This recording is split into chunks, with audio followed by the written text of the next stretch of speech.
Jason, I'd love to Yeah. get to know you a little bit. Tell me Sure. about your shop and how you guys started, and then just kind of a little bit of a background is like, hey, for us, this is a major give back to, especially to maybe people that are looking to get into the industry, somebody that maybe has a mobile repair shop, maybe looking at doing brick and mortar, and really kind of wants to learn from experts, people that have been there, done that. And so, as we're asking you the questions, maybe just, keep that in your back of your mind. That's kind of the main Sure. audience of who you'll be talking to. Okay. But yeah, I'm super pumped to have you on the show and learn a little bit more about you and what it took to get to where you are today. Awesome. Question for you first. How'd you hear about me? I think we stalked you on Facebook. Probably, Probably the best answer. I definitely stalked you on Facebook. Yeah, just as we're trying to get in and be part of the the community and give back to the automotive repair shop industry. We're part of all the same Facebook groups, and I saw you were a top contributor and somebody that seemed like you shared the same passion of trying to help other automotive shops. So been targeting people like you, Jason, just to be cool. honest, on Facebook. Yep. Yeah, no, I love helping people. I'm also a mentor for, I don't know if you ever heard of SCORE. It's something that the SBA does. Oh, no, I have not heard of that. Yeah. So the SBA provides a free service to people looking for help, starting a business, whatever it may be. So I also do some coaching and mentoring with them. Oh, okay. It's a different, for any small business or just automotive? Any small business, which is Okay. really cool. Because I mean, I know auto repair like the back of my hand, but to get out there and see what other people are trying to do and how they do it and the backgrounds and the behind the scenes stuff to other industries that you don't realize what else is out there. You just don't know what you don't know. Yeah. It's really, really interesting. Yeah, it's rewarding. I do something similar with ASU has some programs to where, being a fellow alumni, they have their entrepreneurship programs and startups. So helping the college students. And there's also quite a few like co-working spaces out here that I volunteer to help coach and mentor people that are either at idea stage or maybe starting to scale or maybe looking to raise some capital. So it's all about making an impact and helping people. That's the biggest one. How do I get money? You gotta work. Yeah. It's tough, man. Yeah, nobody's found that magic tree yet. No, it's a grind, and it's a big part of the network. Just to give you a quick flybound, like I've raised 30 million over the course of some of the venture scaling and software and businesses that I run, and it gets easier, but it's still like, hey, you got to have the passion for the product. Yep. You got to be an industry expert.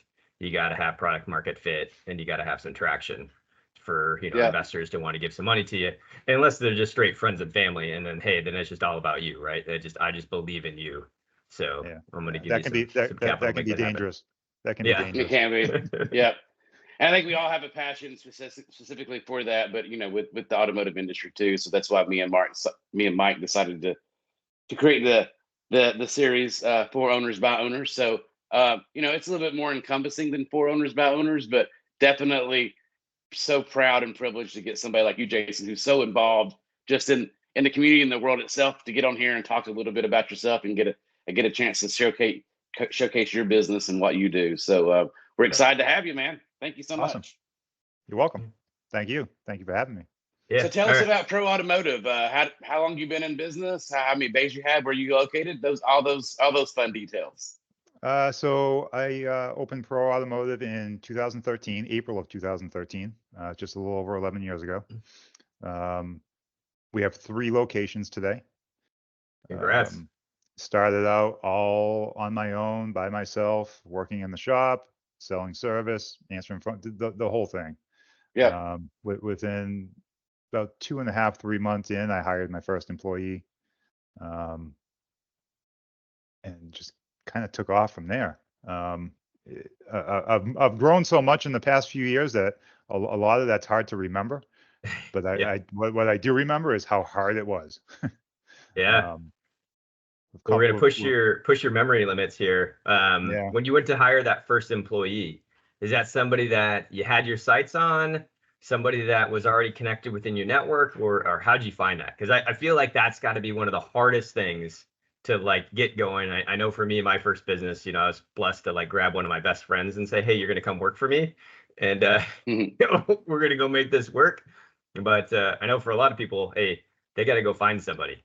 Sure. Curious what you did. I had a really great relationship with some of the parts stores in my area. Okay. And we're kind of a smaller community. My first shop was in the town of Dudley, Massachusetts, and there's only 12,000 people in that town. Next town over is Webster, which only has about 17,000 people. So we're not like in the city or in a highly populated area. So everybody kind of knows everybody. And that great relationship I had with one of my Napa stores, the manager there had a customer that would come in all the time who was a previous tech and looking for a job. He reached out to me. We sat down, we talked, and that's it. It's awesome. It's history now. Sometimes it's just meant to be, right? Yep. But it's just asking the network, right? I think great resources going to talk to some of the actual, brick and mortar part shops and saying, hey, who do you know? Who's out there? Who's cool? Who's personable? Who's got a wrench, right? Yep. Who should I talk to? I think that's a great way to find people for sure. Sure. Jason, is that original tech still with you? He is not. He left about 4 years ago now. Kind of a long story, but I'll keep it short. He hurt his back. Yeah. And at that time I was opening up my second location. And he came back to work and said, hey, I don't think I can do this no more. So I moved him up to a service writer at my second location. And it just wasn't for him, unfortunately. Yeah. How'd you know when it was time to open that second shop? Yeah. I think that's and it's really interesting, right? You started one in 2013. So was it just straight capacity, or did you hit some margin numbers, right? What made you feel financially ready to do that as well? Because I think a lot of guys are really busy, but still doesn't have the confidence maybe to go open up that next shop yet. I don't think we're ever financially ready. Just a matter of jumping in the pool. Okay. It was it was capacity, but just that first location wasn't big enough to support the amount of cars we were trying to get done in a week. If you're scheduling more than a week out, there's a problem. Okay. Either your shop's not big enough, you don't have the right staff. There's an issue. I've found that little sweet spot where today's Thursday, if you're scheduling somebody for next week Thursday, next week Friday, you got a good chance that person's not showing up, or they're going somewhere else. They're going somewhere else. Yeah. So how do you make room for? Oh, sorry, William. No, Mike, please. I would just say, how do you make room, within the shop to make sure that you're trying to get people in the same day or as close to the same day as possible? Because I know, like, hey, if I got something wrong with my vehicle, like, I want it fixed right now. It's not something that I want to wait till next week to make happen, right? I may not be able to even drive it. Sure. So what's the biggest hurdle? What's the biggest hurdle when your car's broke? What do you lose? Yeah. You lose transportation. Transportation. Right. So we do courtesy cars. We have 15 courtesy cars across our 3 locations, and we don't say no. Just bring it in. Hey, we can solve that transportation issue for you. You have a car you can drive until we can get your car fixed or diagnosed anyway, and get it back to you as soon as we can. That's awesome. Do you sponsor those cars, or is that something that insurance helps cover? Like, is that kind of out-of-pocket expense for you to give the loaner cars? Okay. Yep. Just part of the hospitality that you do. Yep. No charge to the client. There is a time we do charge, and that's if it's warranty work for a aftermarket warranty company. They do pay for courtesy car use, but it's rare. Yeah. Yeah.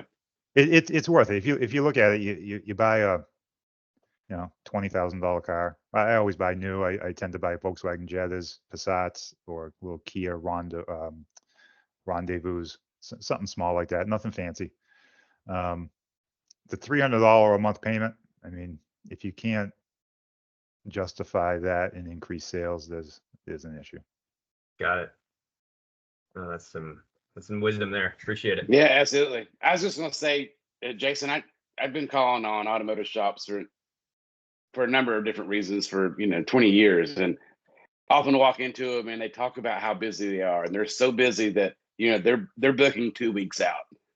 And I smile at them and go, that's a great problem to have, but what are you doing to address that? And most of them will tell me, I'm not doing anything to address it. That's what I want to be. I want to be that busy. I don't want more business, but I want to be busy. And it always kind of struck me as that's probably not where you want to be. There's got to be something wrong. So what would you coach somebody? How would you go into that with an automotive shop and say, I'm so busy, I'm like 2.5, 3 weeks out? Like, where would you start trying to figure out how to help them alleviate that problem, but still maintain the level of revenue they have coming in?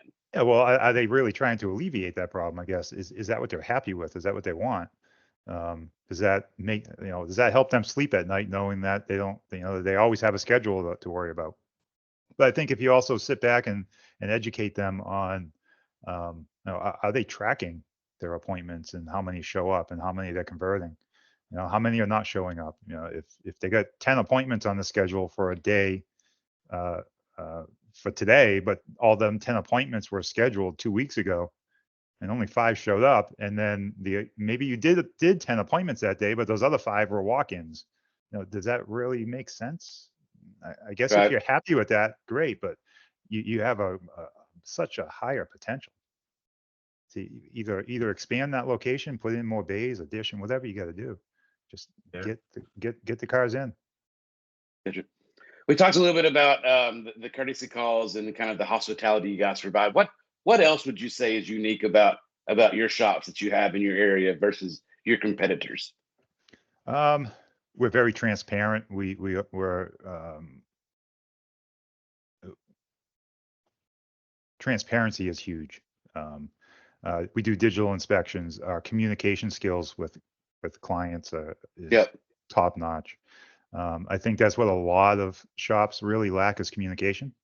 They're afraid to educate their customers, right? Is that kind of seems feels like? Yeah, I agree. Yeah. If you can educate your client, they're going to buy more. Correct. For sure. Love leading with education. Obviously, right? But sticking on the technology side, you mentioned digital vehicle inspections and communication. I assume you're doing two-way text messaging, and maybe help us understand how you're utilizing technology to really drive that engagement and loyalty, so you're providing that best-in-class hospitality approach. Sure. I think the biggest game changer with technology in the past probably 5, 6, 7 years has been texting. Yeah. Again, it opens up that communication barrier. It's much easier to for some reason people love texting back. I don't know if they just don't have time to pick up the phone, or busy lifestyles today, sitting at a desk at work, or picking up the kids from school all the time, softball games, basketball games, whatever it may be. It's easier for them to just text you back. I think that's been a big game changer. And then secondly is digital inspections. Sending a client a picture of their vehicle, of their part, whether it be good or bad, it just opens up a whole another stream of transparency. Yeah. Mm-hmm. I know there's definitely some shops and some of the stigma from the industry has been kind of the lack of trust. But when you can show them like, hey, this is your vehicle, and see this, like, it's supposed to look like this, and this is what yours looks like, or it's supposed to have this much of depth, remaining, and yours is here, opposed to that just being in text or written. I think it's a game changer for me personally, as a consumer, that I've been to, taking my cars to shops for sure. Sure. Yeah. Sometimes the digital inspection sells itself. Yeah, for sure. Yeah, when you started incorporating the DVIs, did you see an automatic increase in your revenue? Was there anything that you guys, you and your techs needed to do to kind of shift your mindset to start doing it the right way to increase it? Like, How did that work? How did that kind of change work from going from not doing that to doing it, and then the revenue increase that you saw? It made life easier for everybody, not just the techs, but also the advisors. My technicians in the beginning, we started doing digital inspections in 2014. Oh wow, you were really early adopter. Yeah, and we my techs were excited for it. They really took it on board, and just it took off. ARO at that time, God, we must have probably almost immediately saw a 20-30% increase in ARO. Nice. How much of a numbers guy are you? I mean, be able to go from 1 to 2 to 3. So when you're in that first shop, remember back to 2013, you hired your first guy. Now you're building the business. What'd you focus on? What numbers did you focus on? In the beginning, it was always car count. I wanted to get as many cars as I could, but then I started thinking about it. Every cars are good, but how do you make every car count? Getting as much you can out of each one.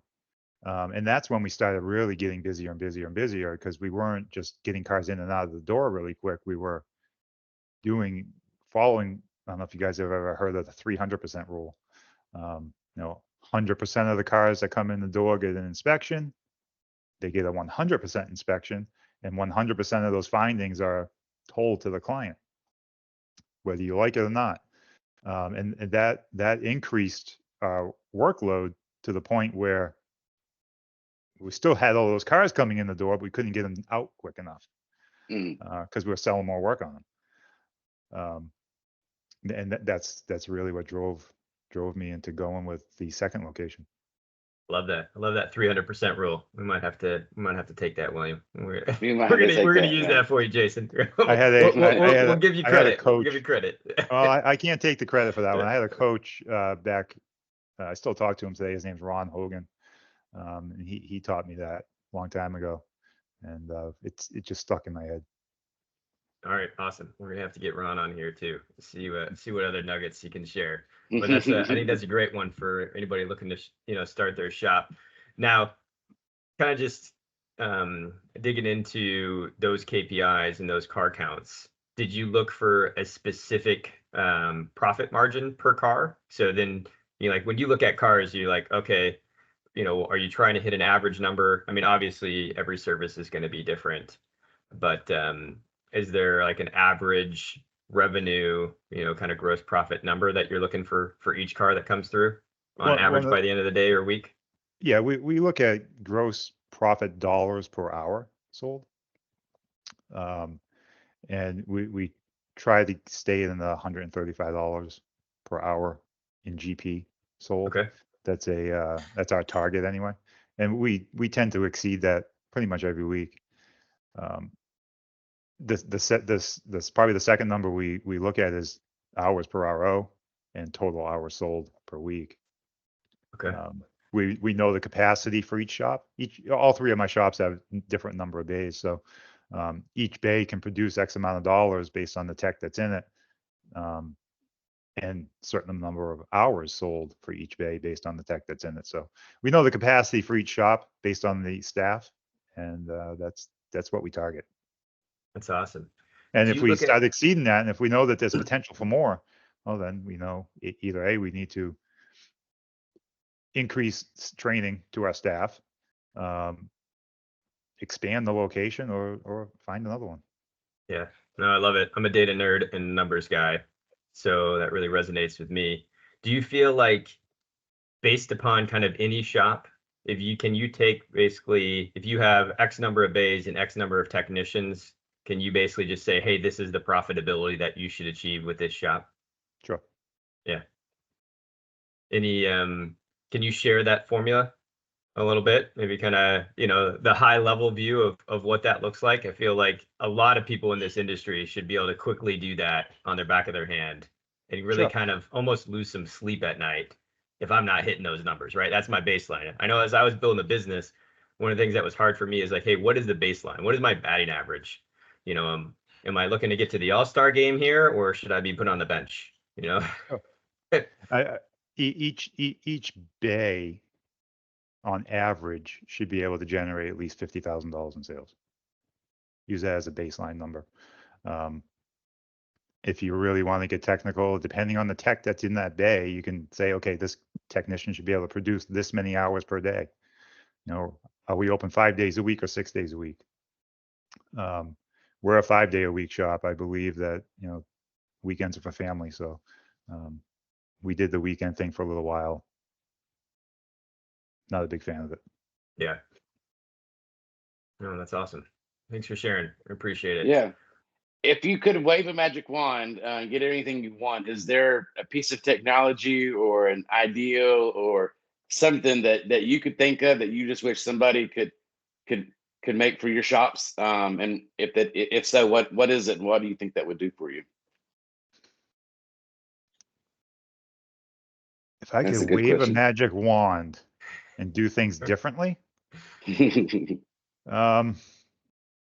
I don't think I'd do anything differently in how we operate. Okay. I may do some things like I'd build this fantasy shop. There you go. With Yeah. it would probably be all cosmetic too. I'd like to make it like an experience when the customer walks in the door instead of just walking into a shop, you know. Mm-hmm. Like this, I guess my vision is walking into a waiting room and it being an experience, maybe seeing some history or something, or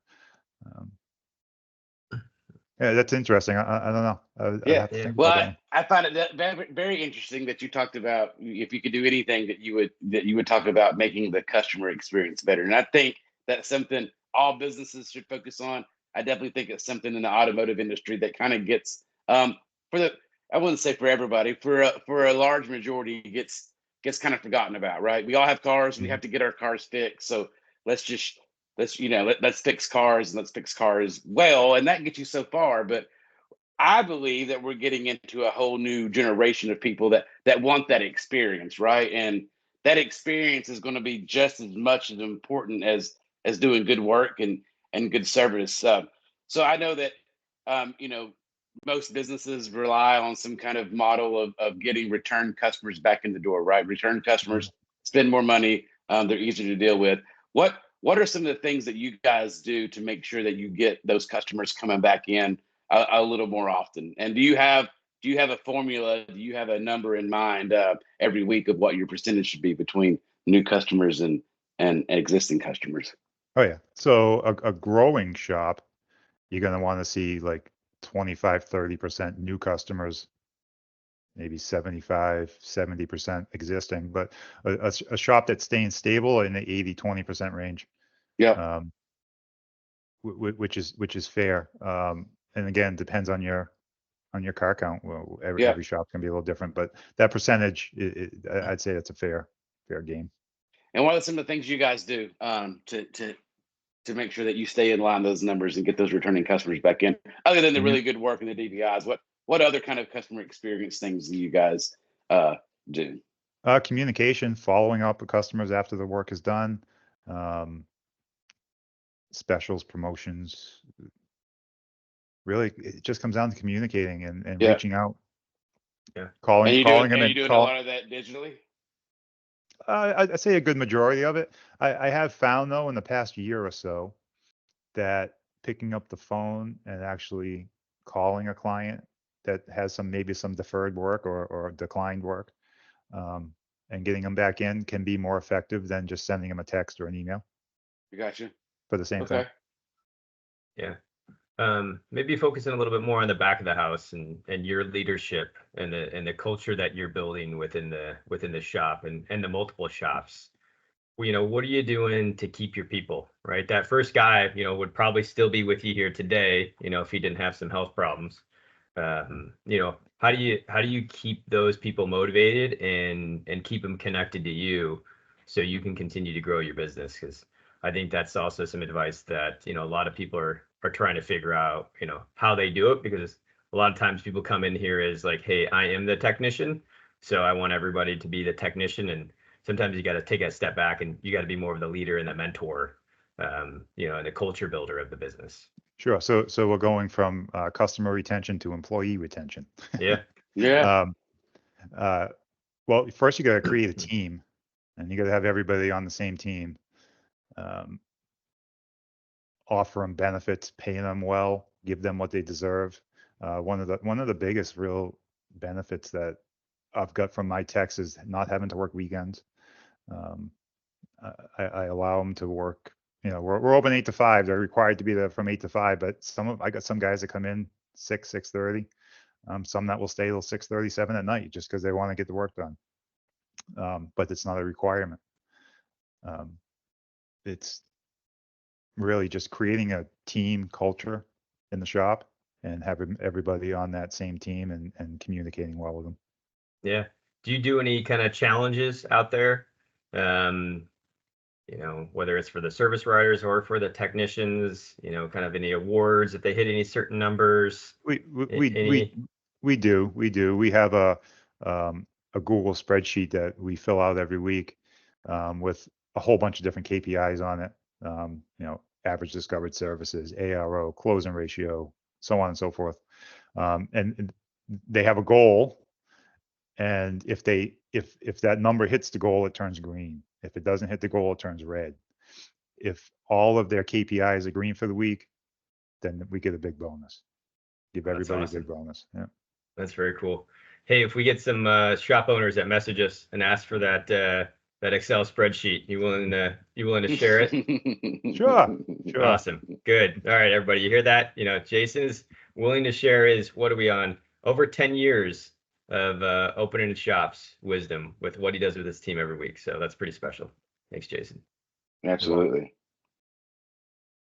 Very cool. So right, what's Jason, next for you, Jason? Where are you wanting to go? I know, I mean, I love the tie back to the hospitality piece and the experience, right? I mean, auto shops can be a lot more like restaurants. We all got to get our cars fixed. We all got to eat. But what is that experience? What is that atmosphere? You know, what does that look like? So I'm excited to see, you know, what you do next. But what do you got closer on the horizon for you? Is it the fourth shop? It is actually. I just found a piece of property about 20 miles from here that I'm working on coming up with some plans with. We'll see. Still very early in the game, but yeah. My goal was to have 5. My goal was 5 shops. Okay. I'm a little bit behind. I got the 3rd one during COVID. I hate that 5-letter word, but yeah. Sorry I brought it up. I got the 3rd one a couple of years ago. I should have had my 4th one already. We'll see. We'll get there soon. But I don't think 5's gonna. I don't think I'm gonna stop at 5 now. I think I can keep going. Keep going. I love that. Yeah. Now, when you're looking for shops, are you looking to take over existing shops, or you just finding land or space and you kind of build it how you want? So I think that's going to be great for everybody too. Like, yeah, how do you find that location? My last one, I bought an existing. It was an acquisition, and the way we do things is very specific to us. I'm very particular on the equipment that we have, how it's laid out. So I went in there and I obviously bought all the equipment, bought the building, the property, and the business, the name, whatever. Changed it all. Nothing is like it was. So I probably wouldn't do that again. Just because of that. Yeah. I want to design it myself. I want to build it myself. I wanted to make it how we operate. It cost me I think it cost me a lot more buying a previous shop. Not that it's not for everyone. I'm sure I know people that have done it and it works. Mm-hmm. However, it's not for everyone either. Yeah. Right. So how do you determine like the area? I know we just talked about kind of like if you're looking for a business or land, but how do you go about it? Do you have a certain formula? Are you looking at existing customers and where they're not or where they are? How do you go about deciding, okay, I'm going to look in this area for the right place to put my next shop? So my 3 current shops are all within about 4 miles of each other. Okay. They're close. Yeah, they are, and I feel that we've saturated the area. Okay. Not saying that we couldn't bring in more. But I'd like to move outside of my area a little bit. So I'm looking more into a densely populated city. You want to come to Arizona? We got booming metropolis over here in Chandler, Arizona. We got would love to help you find a spot. Come out here, Jason. It's you can maybe find not me the a place. summertime though. You can find me a place. Maybe I will. Okay. Yeah, I'm not worried about really where it is. Location, I think marketing is really what brings in the clients. If you got really good marketing, you can be in an industrial park, you can be in someone's backyard. If you do good work and you market yourself well, people will show up because the word gets out. I got you. I'm gonna throw a little bit harder a question at you at this one, and then I'll probably wrap it up. Might have a couple more questions, but go and talk to somebody like Jason. Tomorrow we may talk to another shop, or I may walk into another shop that says, absolutely, I don't need to market. There's no reason to market. My word of mouth is good enough. So obviously, you see two sides of the sword, two edges of the street. What are your advice to somebody that would say, hey, I don't need to market. I don't need my customers to come in. Will you just say, I hope that works for you? Or do you have a specific reason why you market and why you see it as being crucial for your business? So we market to bring in a specific client. You want to market to your target market. You should have a customer avatar that states, this is the person I want walking in the door, and that's who you're really marketing to. Not saying that you don't take everybody that walks in the door, but if you want to get the results you're looking for, then you need to bring in the client that's going to get you those results. And that's what marketing does for us. It's awesome. Right. No, I appreciate Good advice. it. I know building that avatar takes some time and definitely takes some experience. And I know, there's probably some people listening to this scratching their head on going like, well, why are we narrowing down, what we want? Don't we just want anybody with a car? Well, you could end up with a shop full of people that say no all the time, or you could end up with a shop people that just don't have any money to spend or don't care. Right. Yeah. Well, especially that's what you want. That's what you want. That's what you're going to get. But if you don't want that, then you got to move up in the world and start finding that person. We did an interview with somebody else, and he called those loser jobs. His quote was, "Loser jobs. You don't want the loser jobs. You can't have too many loser jobs in your shop, or you won't be successful." So I think that's. Well, the technicians aren't used to working on every single type of car, right? I mean, the more narrow the focus, the more quickly they can do it because they've done those jobs many times before. And then they have the tools, right, for those types of vehicles, so they don't have to go buy anything else. They know how to take them apart. They know how to work on them. So I think the efficiency gains by narrowing your target market just makes it to where you can just get that car count up and make sure that you hit your profitability numbers in each one of your bays as much as possible, right? It just makes it easier on the team. Absolutely. For sure. I think that's a great secret to success there. Learning of who to say no to and how to go attract the folks that you want. Yep. We do have to say no sometimes. Yeah. Always say yes to getting the car in, but sometimes you got to say no to working on it. Yeah. That's right. Yep. Good. So, go ahead. I got one question, and then we'll close it up. So look back, 10 years ago, or maybe even 15 years ago, what advice would you give yourself, talking back to yourself now to help you get to that fifth shop even faster, or avoid some pitfalls?